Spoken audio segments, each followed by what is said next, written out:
fit couple of weeks again. We're going to be training chest and shoulders, triceps with the Naylor. So if anyone doesn't know who the Naylor is, he's never actually been on my YouTube channel before or podcast. We train together pretty much every day in Dubai. So I've dragged him to Las Vegas for an event we have this weekend. So he's going to be going through the session. He's slightly psychotic as well. And I've also basically date raped him with the strongest pre-workout known to man. I went into supplement shop, I was like, what's the strongest thing you have? He said, did he like stimulants? Yes, he likes stimulants. We're giving him lots of stimulants. Yeah. So, normally a pre-workout I'd have got through and drank pretty quickly, but given that this also has some sort of walnut extract, and just for fun I have a nut allergy, so we thought we'd mix a little bit of nut allergy in with pre-workout and training. So we'll see what happens. So we're starting with a seat size raise, so we're going to 1 to 2 warm up, then we're going to do 4 sets 12-15. So with this, I think like as if your elbows are just being lifted up and then drive through the pad down.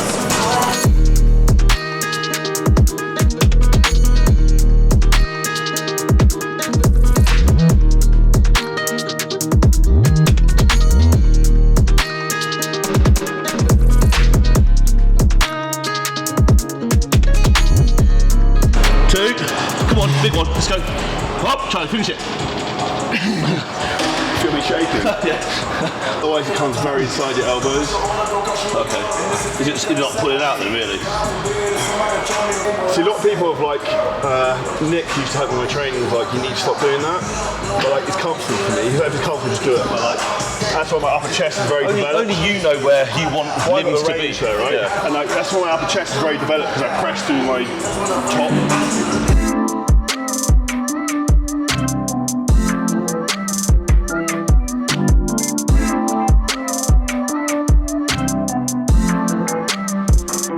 Never trained to failure. Whereas I've always liked less volume, higher intensity loads. I think it depends on where your body will break. Like I certainly did between the 2 shows that I did.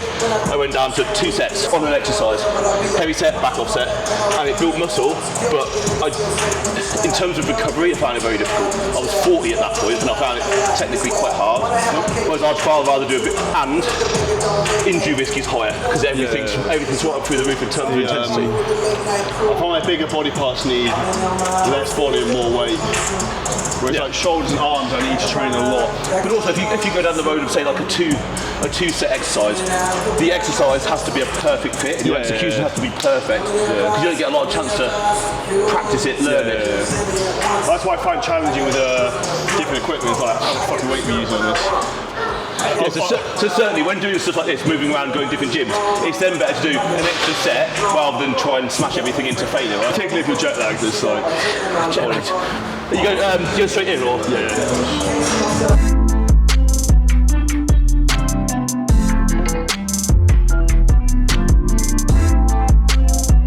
That's a really nice machine. I find a lot of chest presses very jointy, my elbows, where that like glides in. There's not many that converge on a path like this that feel quite right. Yeah. They normally converge. They're either too movable, or too thick and fixed in the wrong place.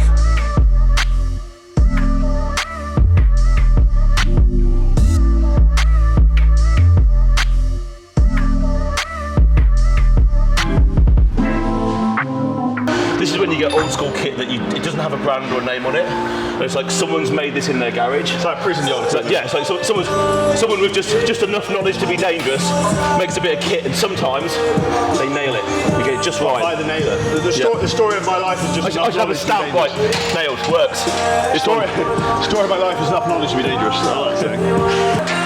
Charlie's feeling strong. He's just going straight into the stack. That's how we do shit. Like never used a piece of equipment before, or just fucking stack it. Yeah. Just jump in the deep end and see what happens.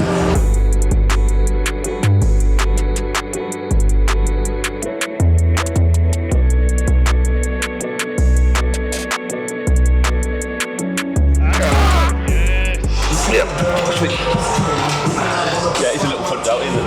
It's because the arc of the machine comes through. It's a big mistake a lot of people make on the dip machines. So the seat's too high, so they can't actually get enough range to come down. So, see now my elbows are nice and high, that's like the stretch position, and I can drive through. So if you're not getting enough range up, you need to drop the seat down.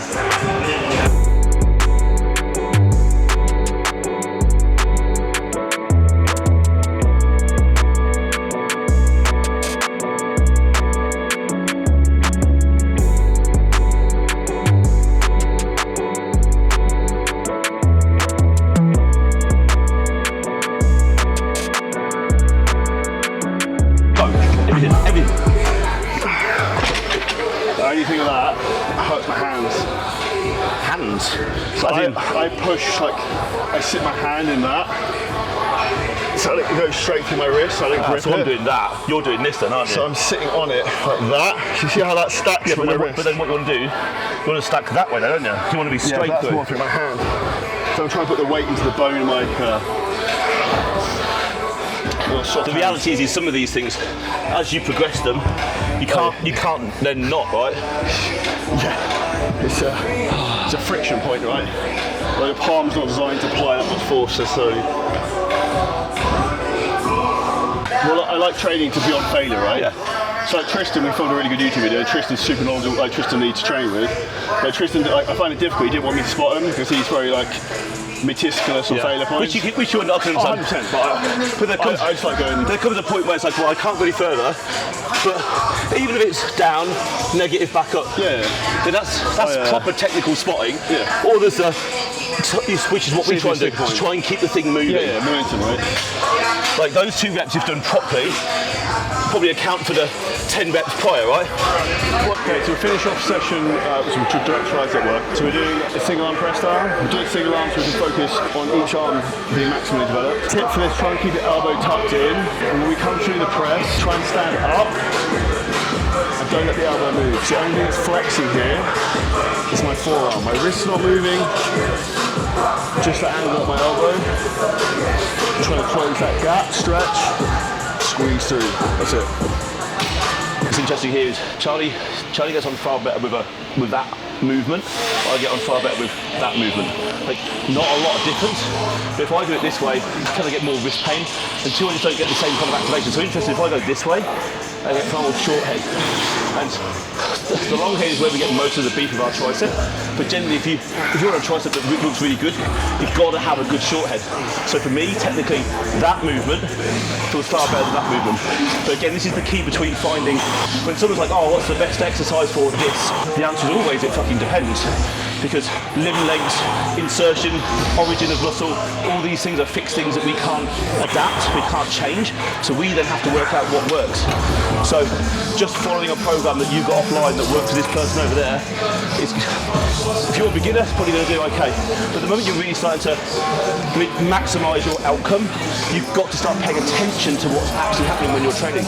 In other words, what do you feel? Where do you feel the tension? And ultimately, if you feel joint pain when you're doing something, you're doing it wrong. We should never be feeling any joint pain. It means your execution is wrong or the exercise is a bad choice for you. Well, the only time we'll change a movement is when we've exhausted our ability to progress that movement. Then we just swap it for something that's the next obvious logical change. So we're never changing a whole routine. We're just swapping movements in and out. What he said. With that though, I also think when to swap a movement is A, when you can't progress it anymore, B, maybe you just fucking hate the exercise anymore, or C, you max the machine out, which is a good problem, which is not going to go well.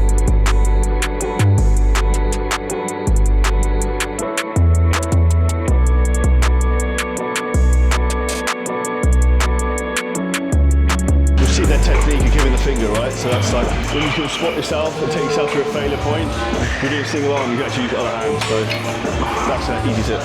So we're just saying we use a lot of prime equipment, which gives you the ability to adjust the resistance profile of the machine to either make it more difficult out here, make it more difficult or equally difficult the whole way through, or make it more difficult here. Now, the reason to make it more difficult here, not so many.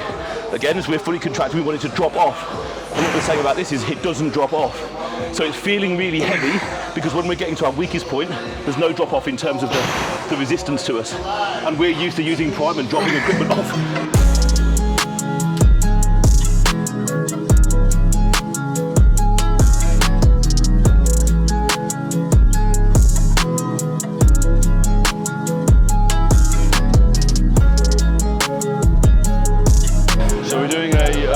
Reverse pec deck. Keep that to push away and also keep your traps down. So what most people do, myself included, you start to do this, you come up here. So we keep traps down, protract your shoulder, push your hand away, and come through that position there. We're also having a competition with a local woman here to see if we can beat her. We're having a good rivalry with a local lady here who's pretty jacked to see if we can beat her. It's a battle of the reverse pec deck, and we're losing.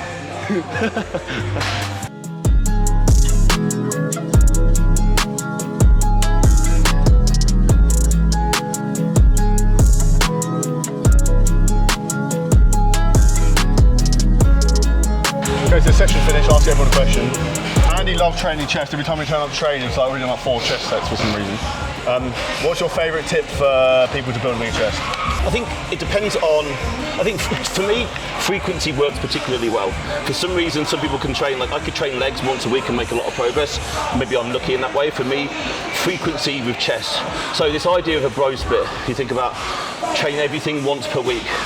So let's say you train chest once per week, that means you've got 52 chances to make progress in the year. Well, if I train chest twice, I double the opportunity for progress. That is one simple thing that could, you're making progress twice as quick. Now, you could then train, like I actually train chest 3 times per week, but one of those is just like a top-up.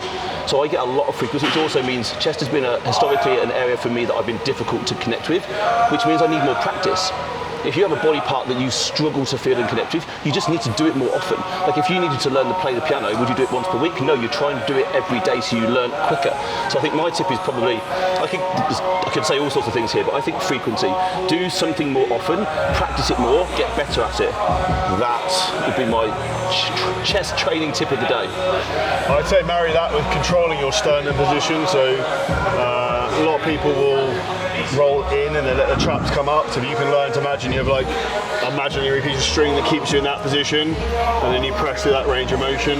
Like what's on top gets work, so you can keep your chest on top. That will work. That'll get bigger. I hope you guys enjoyed the video. Smash the like button, drop a comment below. I'll drop Andy's Instagram below so you can give him a follow. Subscribe to the channel. We'll see you next episode very soon.